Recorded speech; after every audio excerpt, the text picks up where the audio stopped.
सभापति महोदय, आज आपके माध्यम से मांग संख्या 22 उच्च शिक्षा, मांग संख्या 24 तकनीकी शिक्षा, मांग संख्या 62 परिवहन के लिए मुझे बोलने के लिए आपने समय दिया, उसके लिए मैं बहुत बहुत धन्यवाद आभार का प्रकट करना चाहता हूँ। सभापति महोदय, हमारा जो ये बजट जो पेश हुआ है वो एक विकसित भारत की कल्पना को साकार करने का एक बजट है और इस बजट को जो हमारे देश के यशस्वी प्रधानमंत्री जी और हमारे राजस्थान के मुख्यमंत्री जी सम्मानित भजन लाल जी का एक सपना है कि हमारा भारतवर्ष के साथ साथ हमारा राजस्थान भी एक विकसित राजस्थान बने और उसी अनुरूप हमारा बजट पेश किया गया है।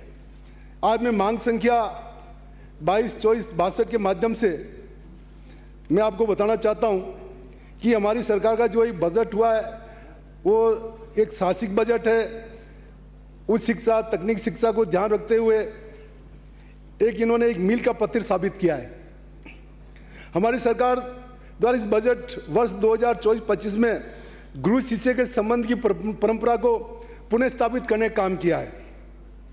उच्च शिक्षा एवं तकनीकी शिक्षा का स्तर सुधारने के लिए प्रदेश के सभी विश्वविद्यालय के कुलपतियों को कुल गुरु की पदवी प्रदान की है, जो कि पूर्व काल में शिष्य के संबंधों को चितार करता था। सभापति महोदय, हमारी सरकार के द्वारा युवाओं में स्किल टेक्निक को बढ़ाने के लिए IT स्टार्ट के अंतर्गत learn, earn and progress leave program प्रारंभ किया, जो एक स्वागत योग्य कदम है। युवाओं को गुणवत्ता कौशल प्रशिक्षण सुविधाएं उपलब्ध करने के उद्देश्य से राजस्थान के विभिन्न क्षेत्रों में 2 वर्ष के मध्य 20 नवीन ITI केंद्र में 10 पॉलिटेक्निक महाविद्यालय बनाने का प्रावधान किया, एक सराहनीय कदम है। सभापति महोदय, हमने क्षेत्र के विशेष कोई भेद ना रखे और न ही हमने कोई हमारी सरकार में किसी के साथ भेदभाव रखा। विपक्ष के लोगों का मैं बताना चाहता हूं कि हमारी सरकार की कथनी करने में कोई फर्क नहीं है। जो हमने घोषणा की है उसको क्रियान्वित करेंगे। अब इन हमारे विपक्ष को तो ये दाग ये तो झूठ मूठ का पुलिंदा है। झूठ मूठ का पुलिंदा तब होता कि हम लास्ट के समय में अगर ये घोषणा करते तो ये आप महसूस करते कि वास्तव में झूठ का पुलिंदा है। जब प्रथम बजट में हमने ये घोषणा की है तो आप खुद ही देख लेंगे कि साल भर में क्या प्रोग्रेस होने वाली है। और वैसे हमारे मुख्यमंत्री जी ने हमारी मंत्रिमंडल की मीटिंग भी ले ली है और हर मंत्री को हमारे जिला प्रभार के माध्यम से उनको भेजा जा रहा है और तत्काल कैसे इनको गति मिले उसके अनुरूप हमने काम करी हमारी सरकार। सभापति महोदय, मैं बात करने का परिवहन की। हमारा एक एजेंडा बनाया कि 1 नेशन 1 इलेक्शन, उसी प्रकार हमारा 1 नेशन 1 टैक्स हमारे केंद्रीय मंत्री गडकरी जी ने एक सपना संजोया कि पूरे इंडिया में, पूरे भारतवर्ष में एक ही पैटर्न में टैक्स लिया जाए। उसी के अनुरूप हमारी सरकार ने एक प्रोग्राम बनाया और उसी प्रोग्राम के माध्यम से परिवहन मंत्री जी ने भ्रष्टाचार कैसे खत्म हो और परिवहन को सस्ता एवं सुगम साधन उपलब्ध कराने की नीति से AITP परमिट पर करोपन तुरंत प्रभाव से लागू किया गया और 700 रुपये प्रति सीट प्रति माह से घटाकर 200 रुपये प्रति सीट प्रति माह कर दिया। परंतु राजस्थान में पूर्ववर्ती सरकार की हठधर्मिता के कारण केंद्र की योजना को लागू नहीं किया, जिसकी वजह से अध्यक्ष महोदय आज हमारे जो प्राइवेट बस ओनर्स है वो इस समस्या से जूझ रहे हैं। मैं आपको बताना चाहता हूं, मध्य प्रदेश में स्लीपर बसों का जो दो टैक्स स्लैब बना है, राज्य में परमिट लेकर चलने वाली बसों के लिए जो बसें केंद्र सरकार द्वारा जारी AITP परमिट से संचालित हो रही है, उन बसों के लिए उत्तर प्रदेश में स्लीपर बस का टैक्स है 9,000 रुपये प्रति माह, बिहार में 7,000 रुपया, मध्य प्रदेश में 7,200 और इसी प्रकार नागालैंड और अरुणाचल में प्रति महीना 1,000 रुपया। लेकिन अफसोस है कि पूर्ववर्ती सरकार की हरदमता की वजह से हमारे टैक्स स्लैब में कोई कमी नहीं की और अभी जो हमारी राजस्थान सरकार जो टैक्स जो ले रही है वो 39,915 रुपये प्रति माह महीने के हिसाब से ये टैक्स ले रही है। ये वाहन स्वामियों के लिए मैं समझता हूँ बहुत गलत है और इसी की वजह से आज एक कॉम्पिटिशन है मार्केट में, हमारे राजस्थान के बस ओनर्स कम्पीट नहीं करने की वजह से आज हमारी करीबन 3100 बसें जो पूरे हमारे यहाँ से सब परमिट वहाँ से AR या BR या MP परमिट लेके चल रही है। अगर ये वापस जो स्लैब को अगर आप निस्तान करके अमेंडमेंट करके अगर MP पैटर्न पे या अन्य पैटर्न पे अगर किया जाए, चलो पूर्व में तो मानते कि पूर्व हमारी सरकार नहीं थी, उन्होंने नहीं किया, लेकिन अभी तो हमारी सरकार है। जब हमारी सरकार में दूसरी जगह अगर ये टैक्स स्लैब है तो यहाँ भी इसी पैटर्न पे किया जाए। 8,000 की जगह 10,000 कर लीजिए। तो मैं समझता हूँ 3100 बसें जो आउट ऑफ स्टेट गई है वो वापस यहाँ प्लान कर वापस आ जाएगी। और इसके अलावा बजट घोषणा की इंतजार की वजह से हमारे बस ओनर्स एसोसिएशन के लिए 250 बसें भी तैयार खड़ी है। वो ये इंतजार करिए कि हमारे भी अगर ये टैक्स स्लैब लागू हो तो हम राजस्थान में करेंगे, तो ये 250 बसें पुणे प्लान करके अन्य स्टेट में रजिस्टर हो जाएगी। सब मोदी मैं आपके माध्यम से निवेदन करना चाहता हूँ कि RTO DTO ये पूर्व के ही है, ये जो नियम कानून बना रहे हैं वो पूर्ववर्ती सरकार के वो अभी भी यही सीम बैठे हुए हैं और उनकी हट धर्मिता है कि हम लोग ये करने नहीं देंगे। दूसरी मैं बात एक स्पष्ट करना चाहता हूँ अध्यक्ष महोदय कि कुछ अभी गाड़ियाँ 30-35 गाड़ियों ने पकड़ रखी है और उसमें क्या बोलेगा पकड़ी साहब ये गाड़ियाँ सही नहीं बनी गई है। तो मैं तो सबसे पहले तो मैं आपके माध्यम से निवेदन करना चाहता हूँ मंत्री महोदय, जिन गाड़ियों को पास करने वाले कौन है वो आपके अधिकारी कर्मचारी है।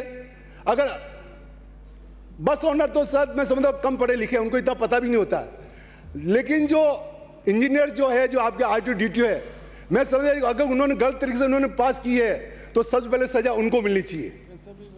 उन्हीं की वजह से अगर ये हुआ है, अगर तकनीक खराबी तो उस वक्त जब गाड़ियाँ पास होने आई तो उस वक्त क्यों नहीं उन्होंने इसको रिजेक्ट किया? क्योंकि उनको तो कमाई मिल रही थी, तो कमाई की वजह से इन्होंने इधर छोड़ दिया और उल्टा सीधा करके आज करीब 30-35 गाड़ियाँ अभी भी यहाँ पे खड़ी है। सभापति महोदय मैं आपके माध्यम से निवेदन करना चाहता हूँ कि इस तकनीक को आप तो इसमें थोड़ा अमेंडमेंट करके और वापस टैक्स स्लैब में अमेंडमेंट करें ताकि जो हमारी बसें जो 3100 बसें जो बार परमिट जो लेके चल रही है वो तत्काल यहाँ वापस रजिस्टर हो जाए तो हमारी सरकार को रेवेन्यू लॉस भी नहीं होगा। आज इसकी वजह से कितना रेवेन्यू लॉस हो रहा है मैं थोड़ा डिटेल बताना चाह रहा हूँ। नितिन गडकरी जी के केंद्र सरकार ने 2021 में AITP परमिट जारी किया था जिससे पब्लिक ट्रांसपोर्ट को प्रोत्साहन मिले, जनता को सस्ता व सुगम साधन मिले। इसके लिए उन्होंने परमिट पर 90,000 रुपये त्रैमासिक उन्होंने लगाया था और 3 लाख रुपये वार्षिक निर्धारण सुनिश्चित किया था। और उसके अलावा इस सरकार ने कहना इन्होंने नहीं किया, लेकिन आज उसकी वजह से आज उन पर 800 से 10,000 तक का निर्धारित टैक्स कर देंगे तो मैं समझता हूँ कि हमारे लिए बहुत अच्छा अचीवमेंट होगा और इससे राज्य सरकार को कम से कम 30 करोड़ रुपये की अतिरिक्त राशि प्राप्त होगी। ऑल इंडिया टूरिस्ट परमिट की आयु सीमा भी परमिट की भांति 8 वर्ष से बढ़ाकर 10-12 वर्ष कर दिया जाए, जिसे 8 वर्ष पश्चात वाहन स्वामी वाहन को अन्य राज्य से पंजीकृत करता है और इसे करीब प्रति बस 7,70,000 वार्षिक राशि की प्राप्ति होती है।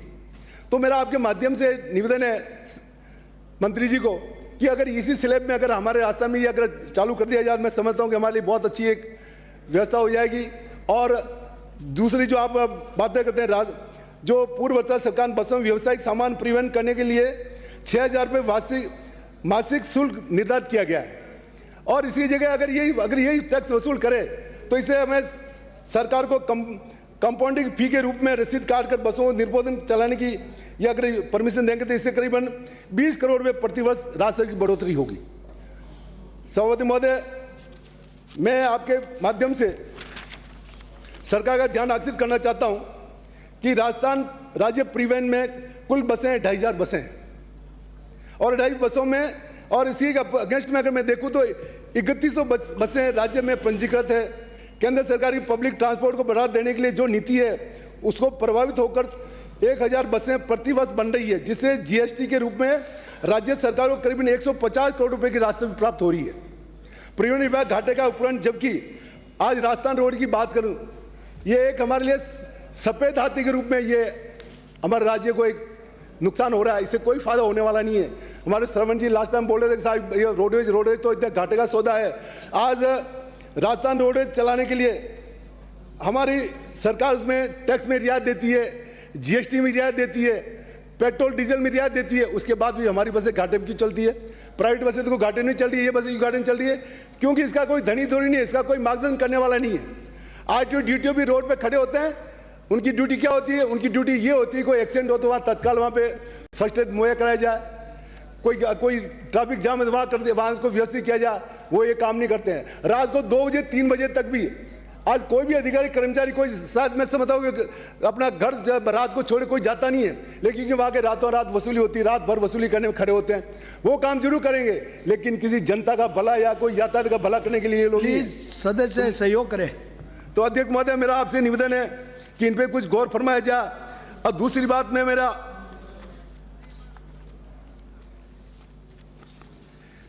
सहयोग करें। मैं अध्यक्ष महोदय मेरा एक कॉलेज संबंधी मेरा है, एक हमारे भीम में राजकीय महाविद्यालय संचालित है, जिसमें व्याख्यातों की कमी है। भीम देवगढ़ में वो व्याख्यातों की कमी पूरी की जाए। दूसरा एक मेरे पूर्व काल में पृथ्वीराज चौहान राजकीय महाविद्यालय में मंत्री महोदय को आप दे देंगे, मंत्री महोदय को दे दो, ठीक रहेगा। 3.25 करोड़ में एक भवन से एक छात्रों को प्रोत्साहित, नारी शिक्षा को प्रोत्साहित करने के लिए मैं पूर्व में मैंने 3.25 करोड़ पास किया था। वो भवन कंप्लीट है। अगर उसमें बच्चों को अगर वहाँ करके हॉस्टल में अगर कर दिया जाए, कम क्या में जो गरीब बच्चों की जो है, जो माँ बाप सक्षम नहीं है, वो बच्चे भी पढ़ाएंगे तो कम से मैं समझता हूँ उनको एक बहुत बड़ा एक अचीवमेंट होगा। और साथ साथ ही दूसरा एक हमारा महिला राजकीय महाविद्यालय, वो भीम में करीब जो शहर से करीबन 5 किलोमीटर दूर है, तो उस भवन को वापस हमारी राजकीय महाविद्यालय में अगर वहाँ पे अगर शिफ्ट कर दे तो मैं समझता हूँ कि जो बच्चों को आज 5 किलोमीटर आना जाना जंगल में, मैं समझता ये लोग बच्चों के लिए एक अच्छी बात नहीं है।